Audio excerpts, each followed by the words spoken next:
বর্ধমান তথা পশ্চিমবঙ্গের বুকে ফব নিউজ চ্যানেল তার আবির্ভাব ঘটালেন। এর জন্য প্রথমেই তাদেরকে স্বাগত জানাই।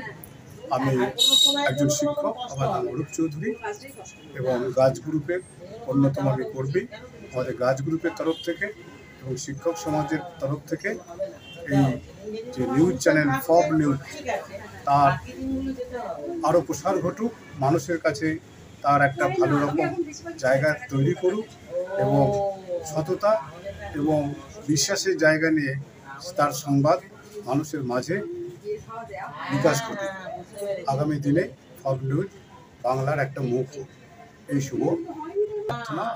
সম্প্রতি আপোষহীন স্বচ্ছতা এই ট্যাগলাইন সহযোগে আত্মপ্রকাশ করেছে ফেস অব বেঙ্গল বা সংক্ষেপে ফব নিউজ চ্যানেল।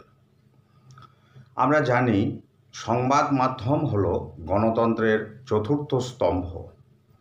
ফব নিউজ বিভিন্ন সমাজ কল্যাণমূলক সার্বিক উন্নয়নের বার্তা এবং সেই সঙ্গে মানুষের বিভিন্ন সুবিধা অসুবিধার কথা স্বচ্ছ এবং নিরপেক্ষভাবে তুলে ধরবে এই আশা রাখি।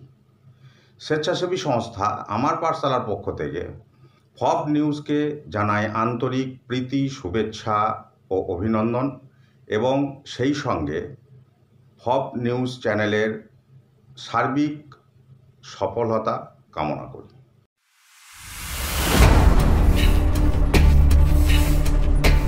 ফব নিউজ দেখার জন্য আপনাদের সবাইকে ধন্যবাদ।